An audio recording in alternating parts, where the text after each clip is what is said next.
Magandang umaga po. Ako po ay magpapakilala po sa inyo. Ako po si Piel Hermo o sa channel ko po na Hermo TV Vlog. Magandang umaga po sa inyo diyan.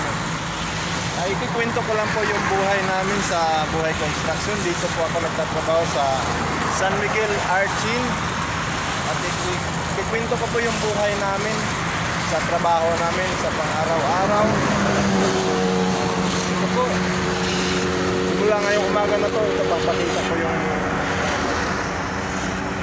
mga ginagawa namin sa may Batangas, Santo Tomas, ang area namin ngayon. At malapit po kami sa Medyan, northbound area.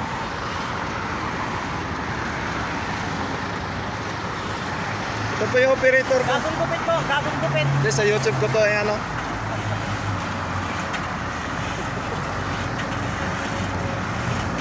At makita nyo po dito sa video na may hukay po at pinapababa namin itong lupa na to. Gamit po ang walk behind. Ayan po.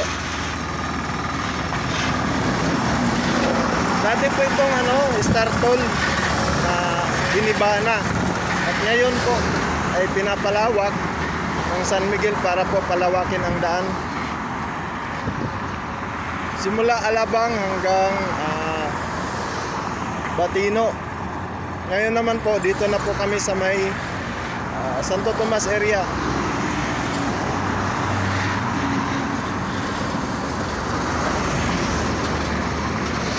Itong project ni RSA hanggang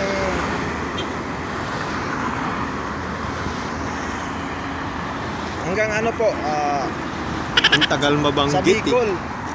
At ngayon po ay wala pa po kami sa kalahati, 1/4 lang po siguro. At ito pa ang kasalukuyang ginagawa namin, mga balance po ito. Pag natapos namin to, papuntang alam ko doon sa may Ibaan. Kasi di lang naman kami ang gumagawa, may mga ibang pa po, grupo. Asa anak ni ni RSA. May tauhan din po sila at kami po ay under sa kay Archin ng San Miguel o TCG, Tollway Construction Group. Magandang umaga po sa inyo. Siguro di ko na po kailangan ipahaba.